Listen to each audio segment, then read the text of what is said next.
자, 이제 시간이 되었습니다. 우리 찬송가, 우리 모두 함께 사도신조로 우리의 신앙을 고백하면서 아침 기도회를 시작하도록 하겠습니다. 전능하사 천지를 만드신 하나님 아버지를 내가 믿사오며 그 외아들 우리 주 예수 그리스도를 믿사오니 이는 성령으로 잉태하사 동정녀 마리아에게 나시고 본디오 빌라도에게 고난을 받으사 십자가에 못 박혀 죽으시고 장사하여 음부에 내리신 지 사흘 만에 죽은 자 가운데서 다시 살아나시며 하늘에 오르사 전능하신 하나님 아버지 우편에 앉아 계시다가 저리로부터 산자와 죽은 자를 심판하러 오시리라. 성령을 믿사오며 거룩한 공예와 성도가 서로 교통하는 것과 죄를 사하여 주는 것과 몸이 다시 사는 것과 영원히 사는 것을 믿사옵나이다. 아멘. 자, 요즘 우리 모두 함께 찬송가 499장, 통일 찬송가는 277장입니다. 흑암에 사는 백성들과 우리 찬양을 함께 드리도록 하겠습니다. 흑암에 사는 백성들 보라, 주 많은 심령 멸망하겠네. 그 누가 갈까 주의 복음 들고 생명을 구원하는 곳으로. 큰 권세 주께 있으니 큰 권세 주께 있으니 너는 가서 주의 복을 전하라. 주가 너 항상 지키리라. 구원의 문은 넓게 열렸으니 십자가 군병 일어나거라. 너희의 힘을 하나로 뭉쳐서 죄악의 쇠사슬을 끊어라. 큰 권세 주께 있으니 큰 권세 주께 있으니 너는 가서 주의 복음 전하라. 주가 너 항상 지키리라. 왜 너는 멸망길을 가려느냐. 주 음성 듣고 응답하여라. 널 구원하려 예수 죽으시니 생명에 참된 복음 전하라. 큰 권세 주께 있으니 큰 권세 주께 있으니 너는 가서 주의 복음 전하라. 주가 너 항상 지키리라. 온 천하 만민 승리의 그날에 영광과 찬송 주께 드리네. 속죄함 입어 구원 받았으니 기쁘게 할렐루야 부르세. 큰 권세 주께 있으니 큰 권세 주께 있으니 너는 가서 주의 복음 전하라. 주가 너 항상 지키리라. 아멘. 우리 찬송가 오늘의 성경 말씀은 마태복음 10장 1절에서 15절까지에 있는 말씀입니다. 마태복음 10장 1절에서 15절까지에 있는 말씀을 저와 한 절씩 교독하시고 15절은 같이 읽도록 하겠습니다. 마태복음 10장 1절에서 15절까지 있는 말씀입니다. 예수께서 그 12 제자를 부르사 더러운 귀신을 쫓아내며 모든 병과 모든 약한 것을 고치시는 권능을 주시니라.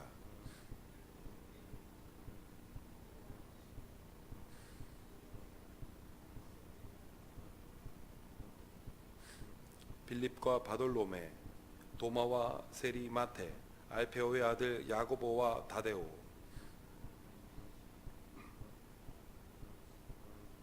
예수께서 이 12를 보내시며 명하여 이르시되 이방인의 길로도 가지 말고 사마리아인의 고을로도 들어가지 말고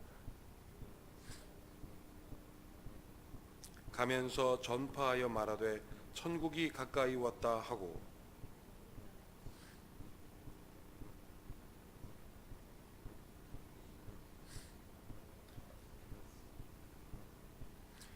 너희 전대에 금이나 은이나 동을 가지지 말고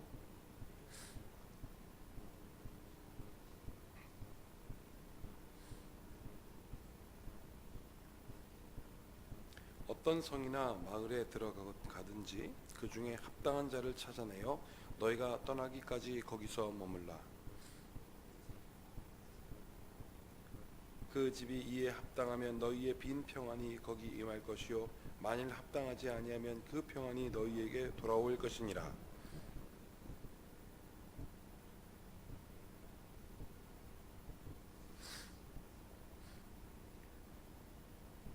함께 읽겠습니다.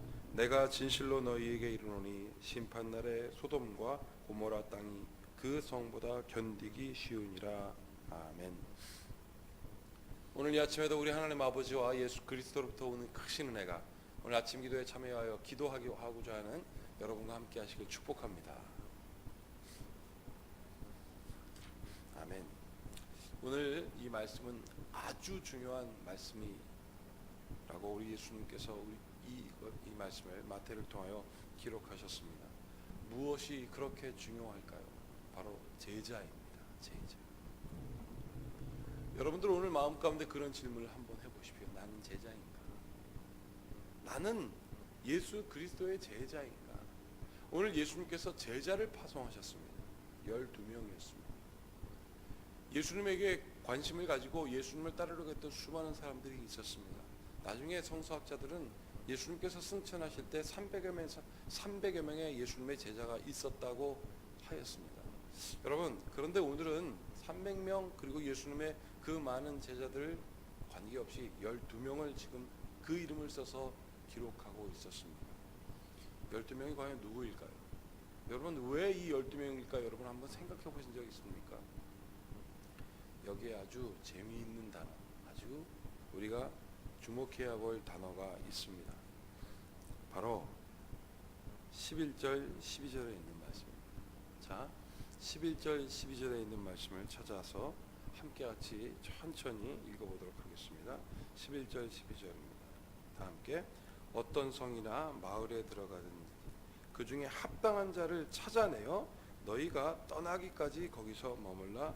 또 그 집에 들어가면 평안하기를 빌라. 이렇게 되어 있습니다. 12명은 과연 누구일까요? 자, 이 12명에게 지금 뭘 시켰습니까? 너희들이 머물 합당한 곳을 찾으라고 했습니다. 예수님께서 제자들을 찾은 것과 똑같습니다. 예수님께서 수많은 사람들을 봤겠죠. 그런데 그 중에 12명을 부르셨습니다. 그 12명은 그럼 누구란 이야기입니까? 합당한 거였습니다. 예수님의 마음에 합당한 사람 12명을 부른 것입니다. 그리고 그 사람들에게 그랬습니다. 내가 너희에게 가르치고 내가 너희에게 보여주고 내가 너희에게 들려준 대로 너희도 해라 이겁니다. 이 말씀은 그냥 막연하게 예수님께서 어떤 권능을 주셨으니까 이 권능을 가지고 저 집에 가서 내가 여기 머물겠다 라고 하는 게 아닙니다. 사랑하는 여러분, 나는 예수님에게 합당한가 한번 생각해 보십시오. 아닙니다. 여러분들 스스로 여러분들이 합당한 것이 아니라 하나님이 부르시면 합당한 겁니다. 그래서 우리가 착각할 때가 참으로 많습니다. 자원하는 심령 뭐 이런 거 있죠. 내가 자원하는 게 자꾸 먼저 되는 것이 있습니다. 여러분, 그거 아니에요.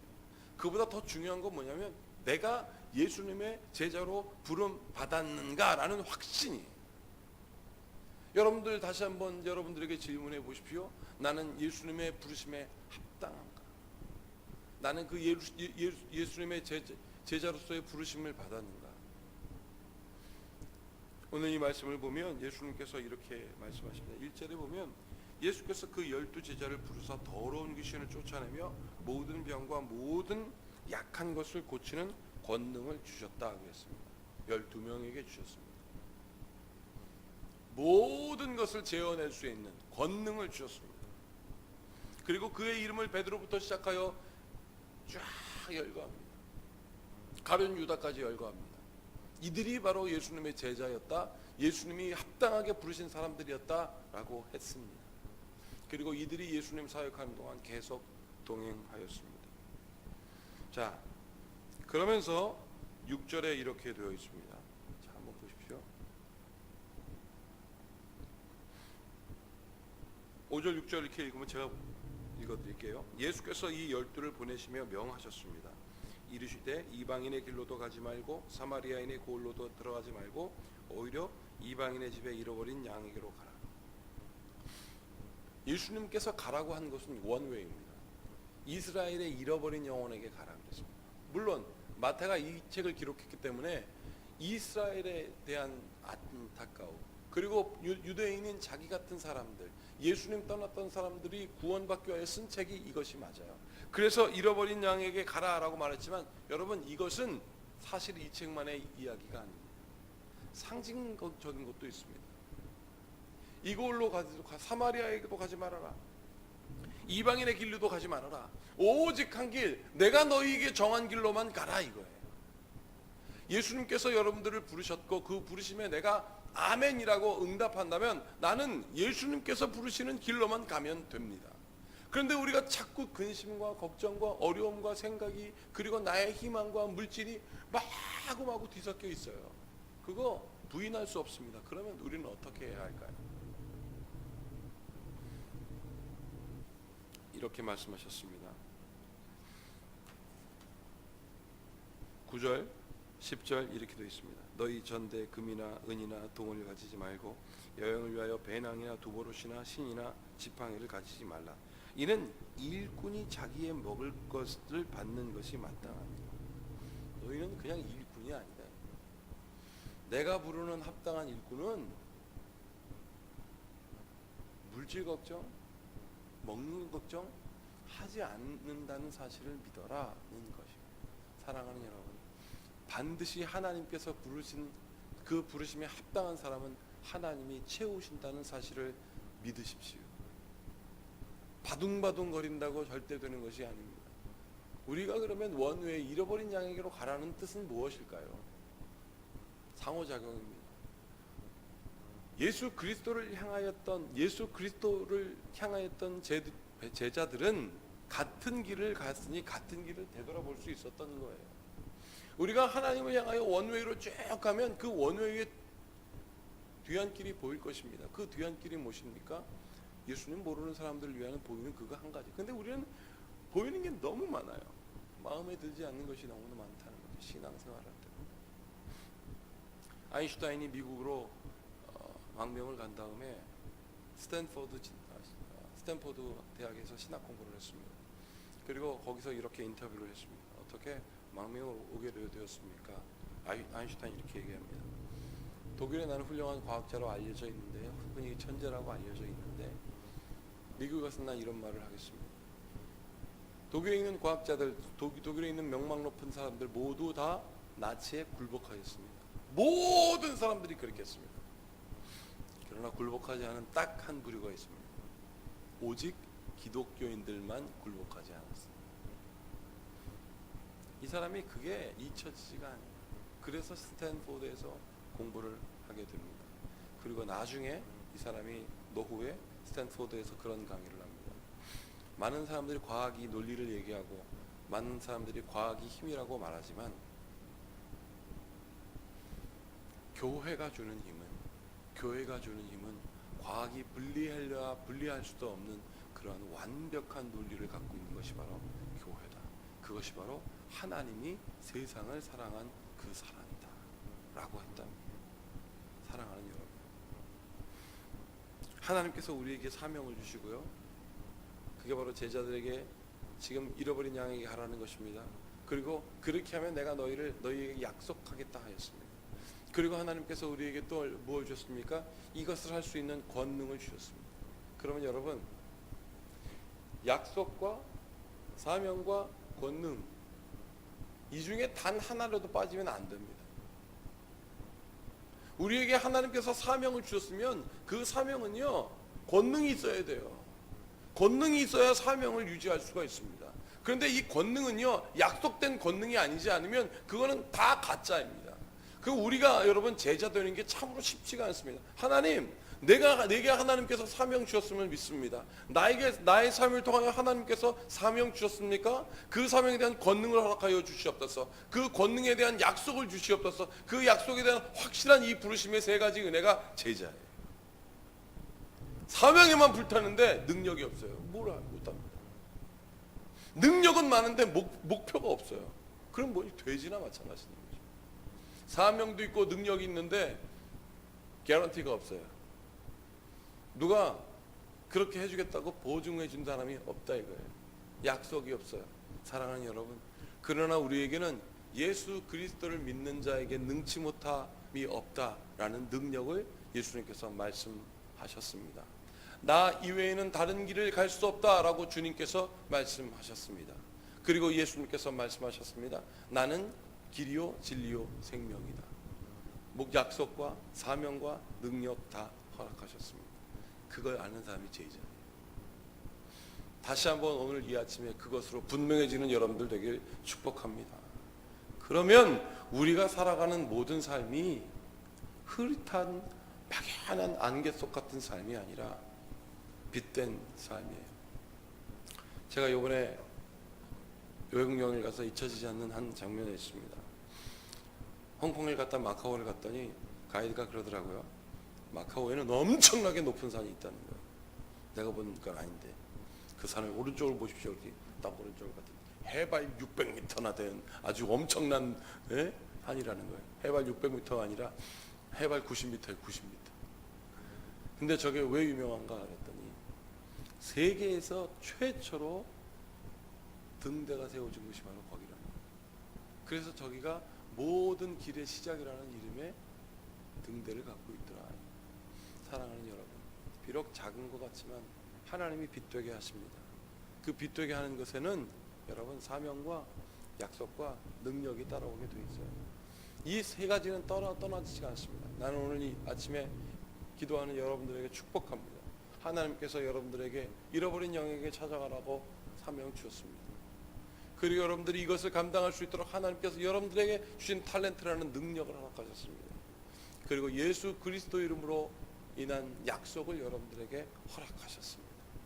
이 세 가지로 여러분들에게 분명한 마음이 오늘 예수님의 제자로 부름받은 분명한 뜻임을 오늘 이 아침 깨닫고 사명가로서 능력가로서 약속을 행하는 자로서 살아가는 주님의 제자 되기를 축복합니다. 기도하겠습니다. 하나님 감사합니다. 어느 순간 능력이 받친다고 걱정하기 시작했습니다.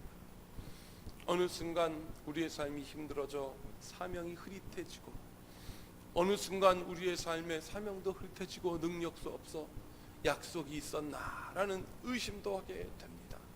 그래서 하나님 12제자 지금 그 예수님 마음에 아파요 부름받았지만 끝내는 하나님 다 떠나갔었습니다. 그러나 약속하신 성령이 오셨습니다. 예수님께서 약속을 지키셔서 그들로 하여금 그 약속된 성령의 임재를 경험하여 드디어 사명과 능력과 약속의 분명한 사람들이 되었던 것처럼 성령이여 우리에게 오시옵소서. 그리하여 하나님 주님께서 주시는 사명과 그 부르심의 뜻의 확실한 목표와 그리고 하나님 약속을 잊지 않고 살아가는 주님의 사람들 될 수 있도록 역사하여 주시옵소서. 이 합당한 부르심에 온전하게 하여 주님을 믿고 예수님의 이름으로 축복하며 기도하옵나이다. 아멘. 우리 모두 함께 같이 주님께서 가르치신 기도로 기도하시겠습니다. 하늘에 계신 우리 아버지여, 이름이 거룩히 여김을 받으시오며 나라가 임하옵시며 뜻이 하늘에서 이루어진 것 같이 땅에서도 이루어지이다. 오늘날 우리에게 일용할 양식을 주옵시고 우리가 우리에게 죄 지은 자를 사하여 준 것 같이 우리 죄를 사하여 주옵시고 우리를 시험에 들게 하지 마옵시며 다만 악에서 구하옵소서. 대개 나라와 권세와 영광이 아버지께 영원히 싸움나이다. 아멘. 이제 우리 오늘 한 가지 기도 제목입니다. 하나님 부르시는 제자로서 나는 확실한 사명을 갖고 있는가? 나는 그 확실한 하나님의 뜻에 맞는 목적을 갖고 있는가? 나는 그 약속에 흔들리지 않는가? 주여 나를 이 사명과 약속과 그리고 능력에 합한 제자가 될 수 있도록 하여 주시옵소서. 이렇게 함께 같이 기도하시고 이 기도 여러분들에게 주신 하나님께서 주신 목표, 사명 그리고 능력과 약속이 온전히 이루어지는 제자로서의 공동체 큰빛교회가 되어달라고 우리 모두 함께 같이 기도하시겠습니다.